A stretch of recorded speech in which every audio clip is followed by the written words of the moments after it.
Hello and welcome back to another video. Today is going to be my January and my February wrap up because, as you all know, I moved in January, and by the time we got settled in and I had time to start filming, it was already basically mid-February, and so I just didn't want to post my January wrap up and my February wrap up back to back. I decided to combine them together. I think I'm talking about like 24 books in this, so I'm going to try to make this as quick as possible. We all know I can ramble during my wrap-ups like for millions of years, but I'm thinking because I barely remember January. January doesn't even it doesn't even feel real. I don't even remember that month. So I don't even know if I remember everything I read or my thoughts on them. We're just gonna give it a go, and please give me some grace and don't give me a hard time because I can't remember the books I read, because I had a lot going on in January, okay? It was a big month for me, so I'm even amazed I even read books during the month of January. I'm gonna talk about January first, and then I'll move on to February. I feel like that'll just make the most sense. We'll see how much I remember of these books that I read. First up, I ended up reading this for Gabby's Winterween. I did participate in Winterween in January, and I started Nestlings by Nat Cassidy before Winterween happened, but I ended up finishing it during Winterween, so I counted it. But yes, I know this is like a super popular horror book. This story is about a husband and wife who actually win this housing lottery. They end up getting this apartment that's in this beautiful, like, wonderful complex, and it comes at a time where they really needed something good to happen to them. They just recently had a child, and the birth was really hard. It ended up leaving the wife paralyzed. Her and her husband move into this apartment, and they start experiencing some really weird things, and he just doesn't take her seriously about anything that she tells him about. I didn't love this, honestly. I know everyone does, but I thought it was okay. I thought the first half was really boring. It focuses a lot on motherhood, which is just something that I don't typically care about in horror. If I want to read a horror book that has to do with children, I'd rather it be about like evil children and not really about like motherhood, giving birth, becoming a mom. Those are just topics that I don't care about and I don't care to read about. So I think the first half was just a little frustrating and boring for me. The second half did get better, but I just didn't really care about any of these characters. The husband is super unlikable. It's definitely like Rosemary's Baby vibes and like Lock Every Door by Riley Sager. So if you like those books, I would definitely suggest this. I just think that Nat Cassidy's other book, Mary, was a lot better for me, and I enjoyed that one a lot more. So I'm gonna give this 3.5 stars. This is the manga adaptation of Fangirl by Rainbow Rowell. I've actually never read the book, but my partner Justin bought me volumes 1, 2, and 3 for our anniversary. I don't remember, but it was a present, and I had never heard of this book. I don't think I've ever read anything from Rainbow Rowell, I don't think. But basically it's about the main character who is going off to their first year of college, and she's kind of struggling because she has some anxiety, and her sister aren't on the best terms. She's nervous about leaving her dad. She's just like not really excited to be at college. She's not really looking forward to making friends. She's kind of just like wanting to go to class, come back to her dorm, and write this fan fiction that she's currently working on about this like fantasy book series that's super popular. And she ends up like having to, you know, deal with a lot of different things, like going to college, making friends, living in a dorm, dealing with family relationships. It's just like a whole bunch of stuff, and honestly I wasn't that into it. The first volume kind of made me cringe a little bit. I thought it was a little too cringy, a little too cheesy. I wasn't like super interested in it, but I did keep going because like manga, they're not that long and they're not that hard to read, so I wanted to give it a fair chance. By the end of volume 3, I actually really did enjoy it. It is cringy, it is cheesy. I mean, I'm not saying it's like the best thing in the world, but I think it's a lot of fun and it is really cute. and I was really enjoying it. Apparently there is a 4th volume coming out, so I will actually probably buy it because I do want to finish the story. Yeah, I did overall enjoy my time with it. It's something that I just didn't take too seriously, so I am giving each volume 4 stars. So next up is The Quiet Tenant. I actually don't know how to pronounce this author's name. I feel like I did look it up and now I cannot recall. This book is a thriller and it's about a serial killer, and it's told from 3 different perspectives. The first perspective is his daughter. The second perspective is like his girlfriend or the woman that he's dating. And then the third perspective is one of his victims. I picked this up because I love thrillers that have to do with serial killers. It's probably like the one thing in thrillers that really gets me. I don't know, I've heard mixed things about it. I've heard people like really love it, and then I've heard people really hate it. I fall into the camp that I really enjoyed it. I don't think this is anything like mind-boggling. I don't think it's like the greatest thriller to ever exist. For me, and like when I was reading it, it was something to just like consume my brain. So I wasn't focused solely on moving and being overwhelmed. So it was a good distraction. It was entertaining and I did like it, but I was invested enough to keep reading, and I think it did its job. Again, I don't think it's anything like mind-blowing, but I am probably going to give it 4 stars because I'm pretty lenient with thrillers. I think for the most part I am. Not as a harsh rater on thrillers, so I think it did its job. I think it has its audience and it did what I wanted it to do. Next up is No One Can Know by Kate Alice Marshall. I ended up picking this one up because I actually really enjoyed What Lies in the Woods by Kate Alice Marshall, which was her adult debut. I'm gonna be honest, I barely remember reading this one. I really don't remember reading it. I actually forgot I read it. Basically, this is about Emma and her husband who are like struggling and they need a place to live, and she decides that they should move in to the house that her parents were murdered in. Like, her and her sisters still own the house, and since they're struggling, she's like, yeah, let's move in. And she was like the prime suspect for her parents' murder, and she also doesn't talk to her sisters anymore because of like what happened that night. And yeah, I mean, I guess weird stuff just like started happening when they moved in or something, and like whatever. I really don't remember this one, I'm gonna be honest. I'm pretty sure I thought it was super boring though. Like, it didn't really do anything to keep me intrigued, and it didn't feel like a thriller. It felt more like a slow mystery, and you know, it was fine, I think. I don't really remember it. I'm pretty sure I gave this like a 3.5, and I don't think it stood out, obviously. So next up is 5 Total Strangers by Natalie D. Richards, a thriller that I read for Winterween, I believe. This is YA, and it's about the main character who is trying to get home for the holidays, and she's flying home, and this blizzard is like super bad and her flights get canceled.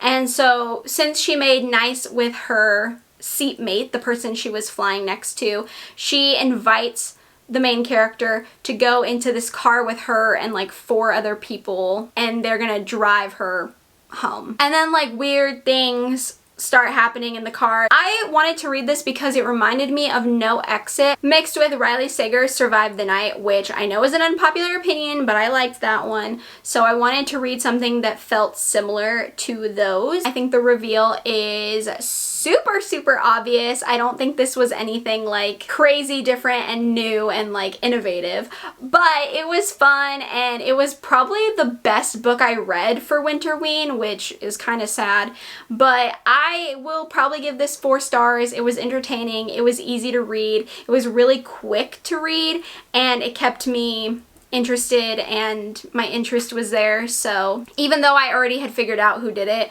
but the predictability didn't really affect me at that point because I was so tired of all the other books that I'd been reading that were bad. So I didn't hate this one as much. So I am giving it 4 stars. Next, another book that I read for Winterween was The Babysitter's Coven by Kate Williams. This book I'd had on my TBR for so long, and I'd heard really good things about it. I really liked the cover. It's like a YA fantasy, I guess, with like a little bit of mystery. I thought it was more of like a thriller, I think, when I initially picked it up. But basically this is about the main character Esme, who has this babysitter's job. Her and her best friend have like a babysitter's club sort of thing going on, and this new girl at school comes up to Esme and wants to join, and they kind of become friends. And the new girl shows her that she has this like note that her mom left her that says find the babysitters, and so she found Esme because she's a babysitter.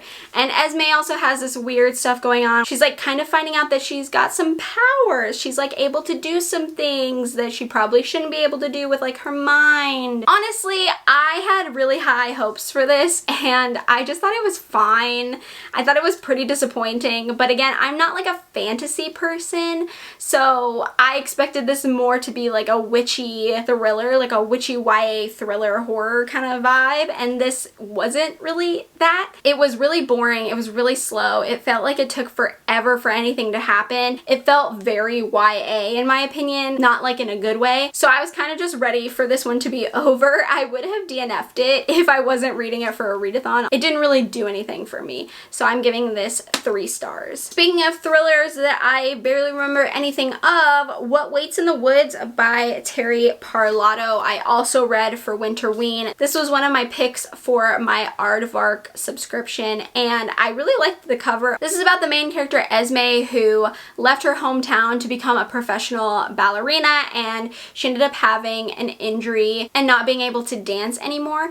And so now 11 years later, she is going back home to help her brother take care of her dad, who is sick. And when she gets home, she discovers that one of her high school best friends has been found dead in the woods behind her house. I just didn't care about this book. I thought it was very interesting that the main character was like a ballerina. I thought that was gonna play more of a part in the book, and it really didn't. So I think I just like had different expectations of the plot. But there's a second POV in this book, and it's from this detective. I didn't get what the point of it was. I don't understand why it was even included. I don't know why we needed to see that point of view. I felt like Esme's point of view was fine on its own, so that was frustrating. But also I'm someone who doesn't really like a detective cop kind of POVs, so maybe it's just me. I felt like the mystery part wasn't that mysterious. It kind of reminds me of What Lies in the Woods by Kate Alice Marshall, and I felt like Kate Alice Marshall did a much better job with like this kind of story, so I just didn't really care about this. Yeah, it was just a thriller that I was like reading and getting it out of my TBR, so I am going to give this 3 stars. Next up is The Fury by Alex Michaelides. I got an arc of this from Celadon Books. I've only read one other book by this author, and it was The Maidens, which I didn't really care for. So this was kind of like giving this author a second chance for me. I barely remember reading this one as well. I think this was at the beginning of January, early into January, so that's probably why I don't remember it. This is about this woman named Lana, I don't know how it's pronounced, and she's like an ex-movie star, and she invites all her friends to this Greek island for like a vacation, and the story is told from Elliot's perspective, and it's very much written like a play, and it's very dramatic. I thought the way that it was told was super unique and interesting, and I think that's what kept me reading. I liked the way the story was being told, but I didn't really care for the overall story. I actually kind of figured it out, not super early on, but at least like halfway-ish. I kind of had an inkling of where things were going, and that was a little frustrating. I just wasn't that interested in like the movie star friendship scene, like their friendships. I just didn't really care about. It was very much over dramatic, and I didn't care for that. I'll probably give this somewhere between a 3 and a 3.5. I'm not sure. Next up is Out There by Kate Folk. This is a short story collection. I actually read this for Kayla, or Books and Lala's Buzzwordathon challenge. This is my first time participating, and this was my pick for the January buzzword, and I believe it was there, and there. And so I went with Out There. Honestly, I didn't have high hopes for this short story collection. I had heard that they were more like sci-fi focused, and sci-fi is just not something that I gravitate towards. It's not something that I enjoy. My brain just never really grasps it in a way that I end up liking it. So I was very hesitant with this one, but this was actually my favorite read out of January. I gave it 4.5 stars. I am contemplating bumping it up to 5 because I really liked this short story collection. They were just a lot of fun. I wish more sci-fi stuff felt like this. It was easier to comprehend for me. It was easier for me to follow along. I felt like they were weird, but not like too weird that my brain couldn't like fully understand the concepts being presented to me. I don't know. Overall, it just really worked, and I'm glad that I finally gave it a chance. This next book is the one that I was actually reading during moving, so I'm actually surprised I remember it as well as I do, and that is First Lie Wins by Ashley Elston. I've been seeing a lot of people loving this one, and I did enjoy it. I think my opinion of it is a little skewed because of the fact that I was reading it while in the middle of moving. But this is about the main character, Evie, who basically doesn't exist because Evie doesn't exist. Like, her name isn't real, her identity isn't real. She's doing this job for her boss, Mr. Smith, and she basically like assumes identities, gets the job done, and then like heads on out. But the job that she's currently in, she's like dating this guy named Ryan, and you know, she's kind of getting into her job a little too much. But of course, Ryan is part of her job, so she can't really mess up things too much, and then things get out of hand. I wasn't too excited by the like secret identity job thing, like the secret, I don't know, it's just not something that really grabbed me. I don't know if I just couldn't give it my full attention, and that's why I had a hard time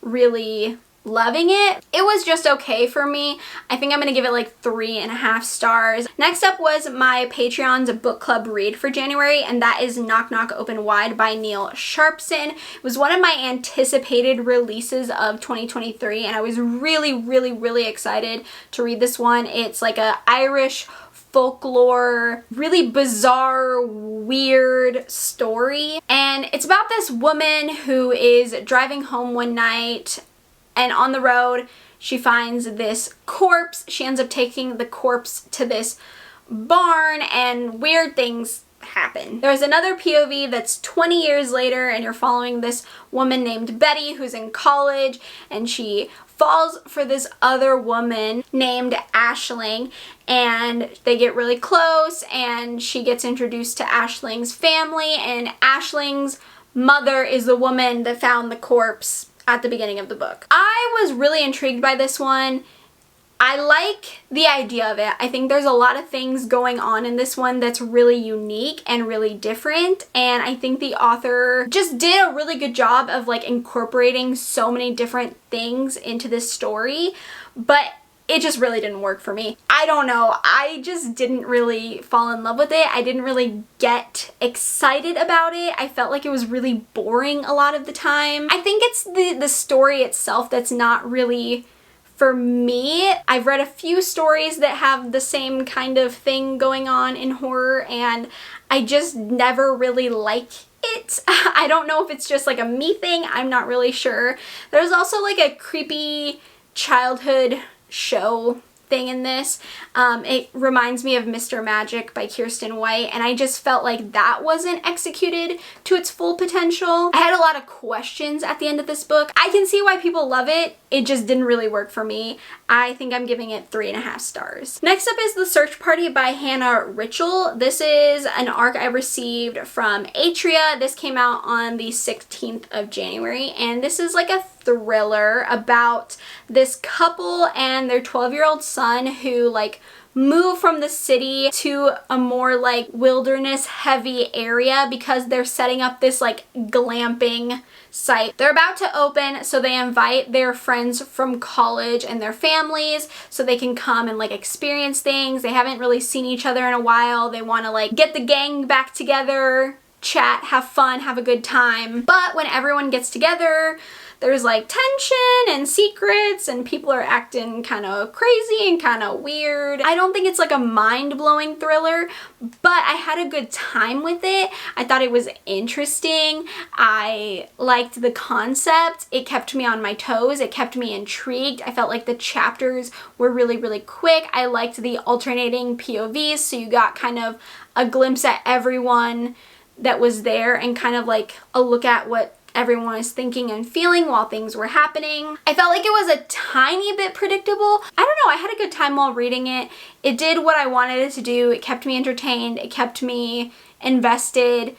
I wasn't bored, so I will probably be giving this 4 stars. And the last one for January is Too Scared to Sleep by Andrew Duplessis. This is a YA short story collection, and honestly, this was actually super unique and super cool. This kind of reminds me of like Goosebumps meets Scary Stories to Tell in the Dark. At the end of every little short story, there is a QR code that you can scan on your phone, and it shows you like a little 15-20 second scary clip, and they have to do with the short story that you were just reading. And I thought that was just such a really cool, different kind of way to have a short story collection, especially nowadays, because I mean, face it, technology is super prominent in our lives, and the upcoming generations have even more technology at their hands than we did growing up. So I feel like that's just a cool way to maybe get some kids who aren't necessarily super excited to read all the time interested in reading. I think my only like criticism of this short story collection is that the QR code thing does get a little old. I feel like the novelty does wear off slightly, only because some of the videos aren't as well done as others. I felt like some of them weren't used to their full potential. Like some of them were a little too short or not as scary as they could have been. They were just like a 5-second clip of like heavy breathing. But I think just for me personally, that was like my only criticism, is I think that like not the same effort was put forth for each little video. But again, the idea is really cool. It's there. I think it's a great concept, and I think a lot of teens will love this, because I know if I had read this when I was a teenager, I would have ate it up. Let's move on to February. Let's keep it going. First up is Never Lie by Frida McFadden. I was sent this from Poisoned Pen Press. I have read another Frida McFadden, and that was The Housemaid, and I really, really, really liked that one. It was a lot of fun, so I had high hopes for this one. Trisha and Ethan, they're newlyweds. They're trying to find the house of their dreams. I think they found it when they visit this like manor whose owner was this famous psychiatrist who vanished without a trace, and they end up getting snowed in, I believe. I believe a blizzard or like a snowstorm comes and they get snowed in. And Trisha ends up stumbling upon a collection of audio transcripts from the psychiatrist's sessions with their patients, and she starts like listening to them, and just like weird things are happening in the house. Honestly, I didn't think this one was anything special. I was kind of bored while I was reading it. I felt like the plot was very predictable. I felt like the twists weren't really that twisty. It's just one of those thrillers that I feel like a lot of people will read and then it'll be forgettable in like a week, because that's pretty much what happened with me. I barely remember reading this one. I just remember thinking, yeah, it was fine. I would read The Housemaid over this one. I don't think this is up to the same level in my personal opinion, so I am giving this 3 stars. Next up is another thriller that I just wasn't a big fan of, and that is And Now She's Gone by Rachel Housel Hall. This is a thriller about the main character Gray, who is a PI, and she's on the hunt for this woman who was reported missing. They can't find her, so she's trying to locate her whereabouts. And the more she looks into it, the more she realizes that this woman just doesn't want to be found. I thought the main character was extremely annoying. She irritated the heck out of me. I just could not stand her. I was infuriated with her like the entire time. It could be because I don't like detective, cop, PI point of views, whatever. I don't know. But the overall story I thought was super predictable and a chore to get through. I felt like it was way too long and it didn't need to be that long, and it was just not necessary, and I was just really bored, and by the time it was over I was like, man, I should have DNF'd, because I just don't have anything positive to say about this one, honestly. It took me forever to finish because I just didn't want to read it, so I'm giving this 2.5 stars. Next up is Mimi's Tales of Terror by Junji Ito. So this is a short story collection that centers around the character Mimi. This is just his manga adaptation of the original stories, but I still really enjoyed this. I'm kind of biased though. I love everything that Junji Ito does. I love his artwork. I think he's incredibly talented, and I will buy everything that he does because I just look forward to reading anything and everything from him. Even the ones that aren't really up my alley, I always really enjoy, just because I get to read another Junji Ito and that makes me super excited. But I thought this was a super solid collection. I really enjoyed the stories. I thought they were fun. I thought they were quick. I thought they were fast paced. I feel like I always have fun reading Junji Ito, so I mean, that's nothing new. Again, I'm super biased. I love his work, so I'm giving this 4 stars. Next up is Sugar Baby by Celine St. Clair. This was one of my aardvark picks, and I was really excited about it because this is dealing with the world of sugar babies, and this is about the main character Agnes, who is 21. She works as a cleaner and she's basically just meandering through life. She's just trying to get by. She's living with her mom and she's just like not really happy, and she ends up making friends with Emily, who is the daughter of one of her clients that she cleans houses for. Emily shows her the world of sugar babies and she takes her along with her, takes her under her wing. So I was expecting a lit fic book that like really talked and had commentary about sugar babies and I don't know, just like the world of sex work and being a woman, a young woman, a 21-year-old woman dealing with, you know, men. And I just was expecting a lot of commentary from this book. It does touch on the topics that I wanted it to, but I feel like it's just a skim of the surface. It kind of takes like the silly, sexy, comedic approach to sugar babies. I wanted more. It just felt like she was such a surface character because the whole book was very surface level.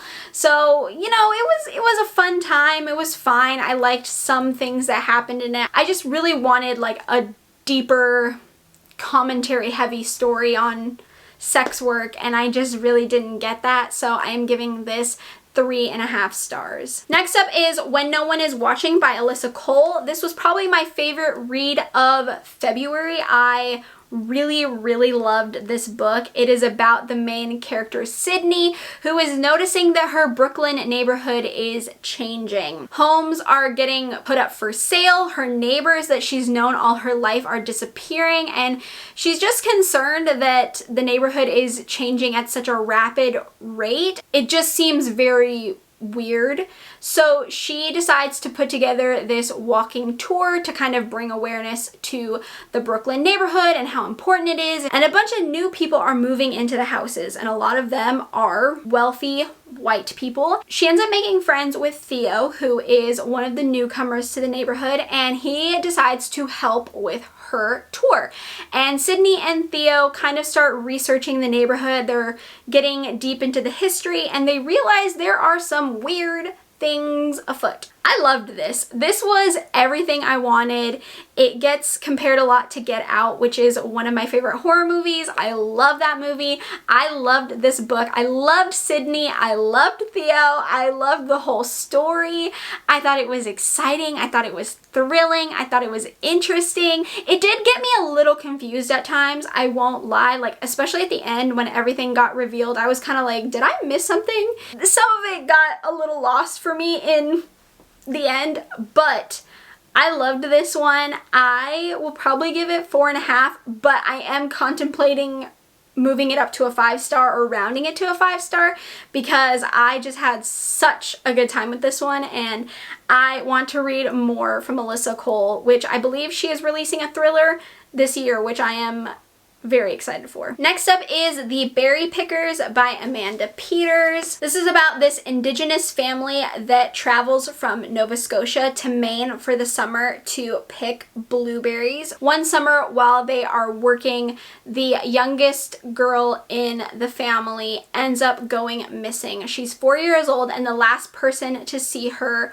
was her 6-year-old brother, Joe. There is the perspective of Joe in this book. You kind of follow along as he grows up with his little sister missing, how it affects his family, how it affects him during his life. The other POV is Norma, who is growing up in Maine as a little girl with a fairly wealthy and well-off family, and she has these like really weird, vivid dreams that feel like memories. Her family's kind of distant. Her mom is a very paranoid and anxious and wants to keep her very close, and her father is just very distant. And as she grows up, she starts kind of questioning her family a little bit more. So this is a very sad book. This is very depressing. It's very emotional. I would highly recommend reading this at a time when you're like in the best mental space for it, because it does deal with a lot of like triggering topics. Definitely be prepared if you go to read this. It's very sad. I don't know if I would consider it a mystery. It is classified as one. I don't feel like it's that mysterious, but I mean, maybe that's just me. I did really enjoy this one though, and I had a good time while reading it, as good of a time as I can have when a book is very, very emotional and very heavy, but I will probably give this 4 stars. Next up is Ring Shout by P. Jelly Clark. So this is a novella, and it's kind of like a cosmic horror novella, and it's about this group of women that are fighting these Ku Klux monsters. I think for me personally, it just wasn't what I wanted it to be. It reads very much like an action story, especially the very beginning, and it was kind of hard for me to get into, especially when it's so short. I didn't have a lot of time to connect to the characters and get to know them and like have like strong feelings for them. So I felt like I wasn't that invested in the book. I think the plot is cool. I'm not the biggest fan of cosmic horror, so I feel like that also kind of just worked against me. So I don't think I love this as much as other people. It was a quick read though, and I'm glad that I got it off my TBR, but I am probably gonna give this 3 stars. Next up is Delicious Monsters by Lizelle Sambury. This was my Patreon book club pick for February. This is a YA horror, so I was expecting it to be kind of a quicker read. So this book is told in 2 different POVs. The first is Daisy, and it's about her and her mother who move from the city into a quiet, you know, more secluded area. They inherit this mansion that her mother used to spend the summers at as a child. There are some weird things about the house. And the second POV is about Brittany, and this takes place 10 years later, and she's doing this docuseries to uncover what happened to this black girl in the same mansion years earlier. This has a lot to do with like mother-daughter relationships, which is something that I really enjoy. I didn't love Daisy. I found her to be a very irritating character. I know she's young, but just some of the things she did and like her thought process was very aggravating for me, and so I didn't really love her POV. On the flip side, I really enjoyed Brittany's POV, but then by the time that the end came around, I felt like Brittany's POV wasn't as important as I expected it to be. I felt like it was a little unnecessary, honestly. But there was some good body horror, some scenes that really like made me like, I thought the story as a whole was really great, and I liked how it ended. I liked the direction it went. I thought it was really well done. So I'm going to give this 4 stars. Next up are the 3 books that I read in my scavenger hunt reading vlog, so I'll have that linked down below if you haven't checked it out. First up is Happy Place by Emily Henry. This is about the couple Harriet and Wynne, but they haven't actually been together for like the last 5 months.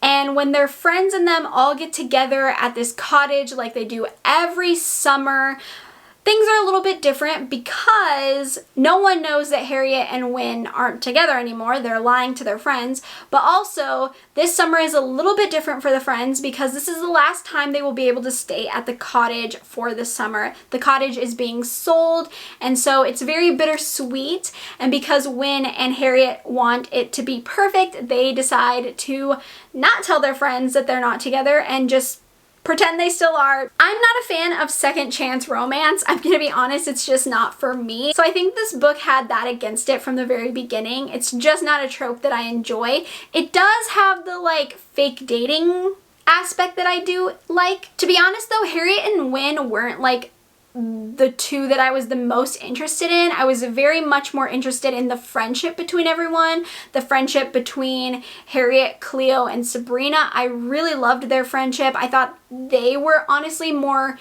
interesting and prominent in the story than Harriet and Win. It is very heavily miscommunication focused, but I do think that the way the miscommunication was handled was a little bit better than typical like rom-coms or romances. Overall, I liked this one. I just don't think I had like a strong attachment to it like I did Beach Read. I'm probably gonna give it 4 stars. I also read Tastes Like Candy by Ivy Tholen. This is about a group of girls that are going into their senior year of high school, and they are picked to do this scavenger hunt. And the scavenger hunt this year is they're gonna go into a carnival, they're gonna try to like find some stuff.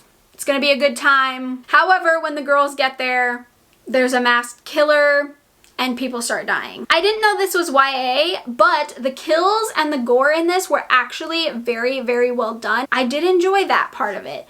I think the reveal and the motivation behind the killer was a little lackluster, to be honest. I think it was a little silly. I think this took the silly, goofy direction for slashers. It was one of the better slashers I've read in a really long time. I'm probably giving this 4 stars, but it's more of like a low 4 stars, like a lower 4. The last book I read in February was A History of Fear by Luc Dumas. This is about the main character, Grayson, who is 25. He is living in Scotland because he is going to school there. He ends up confessing to murdering his classmate, Liam. However, he says that the devil made him do it. Then Grayson is found dead in his jail cell, and he has written out about his time from arriving in Scotland until he gets, you know, in trouble for killing his classmate, and he explains everything in it, and we're reading the manuscript, and there's also some like